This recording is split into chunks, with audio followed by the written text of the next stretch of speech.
Let's take a look at where the Chicago Bears roster stands after free agency. Most moves are done at this point, with the draft coming up in a little over a month. So, let's go position by position and break it all down. Quarterback, no surprises here. Caleb Williams is the guy. The Bears drafted him to be their franchise quarterback. And this season is all about setting him up for success.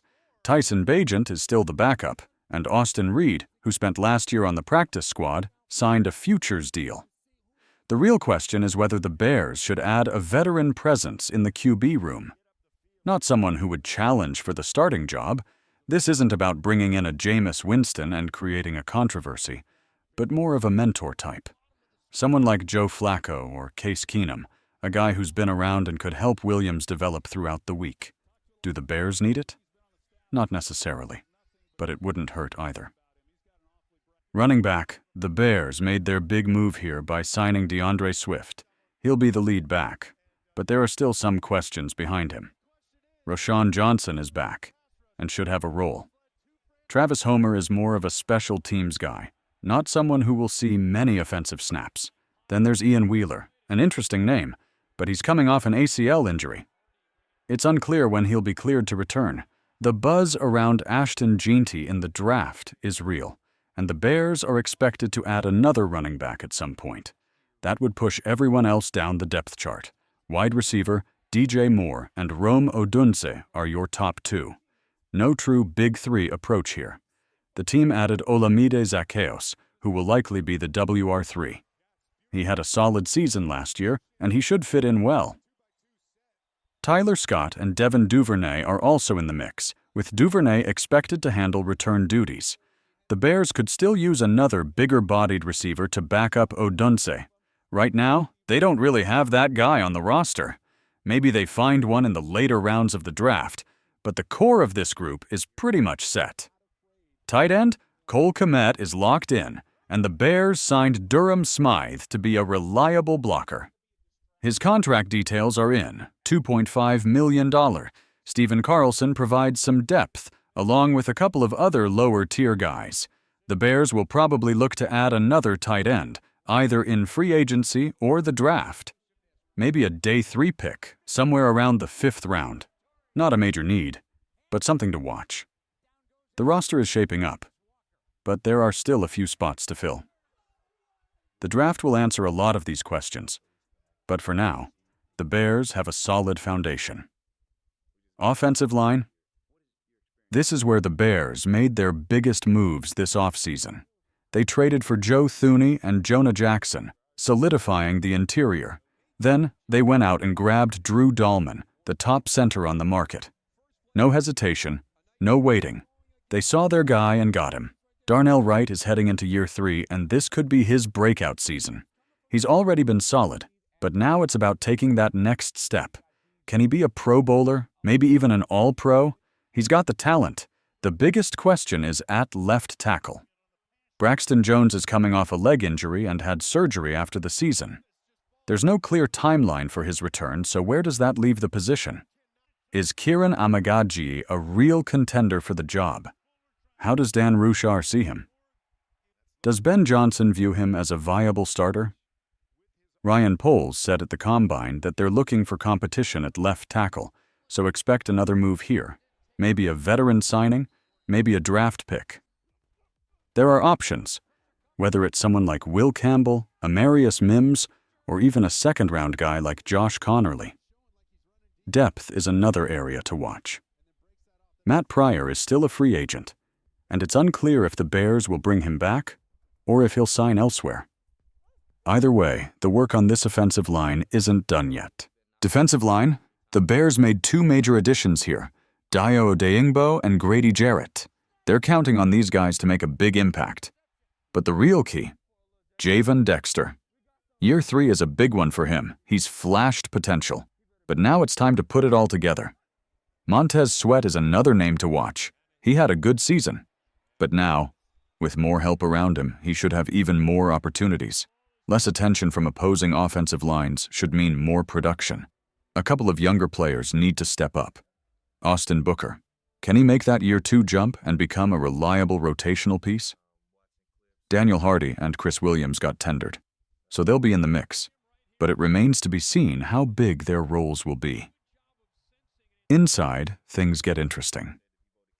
Andrew Billings is coming off an injury, so his role is uncertain.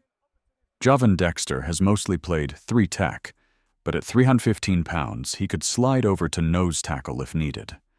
The Bears have some flexibility with Dexter, Grady Jarrett, and Billings, but the question is how Dennis Allen wants to use them.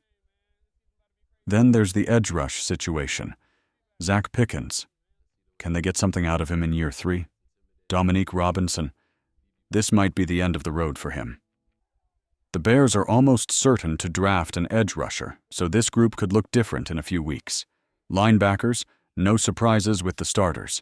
TJ Edwards and Tremaine Edmonds are locked in. But the Bears did let Jack Sanborn go, and that's one move that raises some eyebrows. Not a massive deal, but he proved to be a solid number 3 linebacker. Maybe he wanted a bigger role, and this was a mutual decision. Either way, that leaves a hole. AJ Ogbongbemiga is back, but he's more of a depth piece and special teams guy. That means the Bears need to add another linebacker, either in free agency or the draft.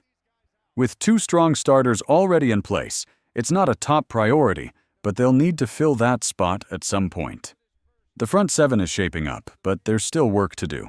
The draft will play a big role in how this defense ultimately comes together. Linebackers and coaching impact. Can this new coaching staff get something out of Noah? That's the big question. He hasn't shown much, and injuries have played a role. So linebacker might be a sneaky position to watch as the offseason unfolds. Do they go after a value free agent? Do they address it in the draft? There are options, but it's something to keep an eye on. Also, quick programming note. We'll be live in the studio today at 4 o'clock Central Time. Maybe 4:30, give or take. More Bears content coming your way, plus some March Madness updates. NCAA tournament still rolling, and we'll have some thoughts on that as well. Producer Cullen will be with me, and we'll break it all down. Usually we go live on a different day, but I was at the Big 12 Pro Day, got some good content from that, so we'll work it into the shows. Stay tuned. Safety and secondary outlook,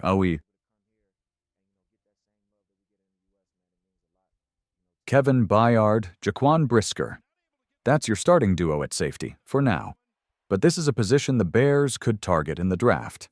There's been some internet chatter about Julian Blackmon as a potential free agent signing. If that happens, what's the move? Are they cutting Byard? Or is this a hedge against Brisker's injury history? In a perfect world, Byard and Brisker stay healthy and play well. Then, in 2026, the team can reassess since both would be free agents. But let's be honest. Brisker is a complete wild card at this point, given his concussion history. You just don't know how that's going to play out long-term. At corner, you've got Jaylon Johnson, Tariq Stevenson, and Kyler Gordon as the starters. One thing to watch, Gordon could be a candidate for an early contract extension, but the focus is on Stevenson. Let's go back to his rookie year. His final 2 months were incredible.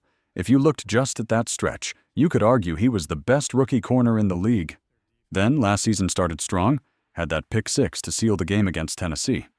But after that, it went downhill. That Hail Mary situation, more about what happened afterward than the play itself, seemed to rattle him. And let's be real, the previous coaching staff didn't handle it well. Now, he gets a fresh start, new staff, new system, and he's got all the tools to be great. This is a massive year for him. If he bounces back, this secondary could be a real strength, especially if they add another safety. Special teams and final thoughts. On special teams, it's pretty straightforward. Cairo Santos is the kicker. Torrey Taylor is the punter. They went with Scott Daly over Patrick Scales at long snapper. For returns, Devin Duvernay is penciled in for both kick and punt duties. He's locked in as the punt returner. No doubt about that. As for kick returns, there's still a little uncertainty. I'd say there's about an 85–90% chance he handles that as well. You get more value out of him if he does both. Other options? Josh Blackwell is back. He can return kicks. Tyler Scott has done it before, And if they draft someone with a return ability, that could factor in too. But Duvernay's role is clear. He's here to return kicks and punts. So that's where things stand heading into the draft. About a month to go. What's the biggest need on this roster right now? Let me know what you think. Running back, tight end, safety, linebacker. If they had to play a game today, you'd feel decent about the starting lineup. Even at running back, DeAndre Swift and Roschon Johnson can get the job done.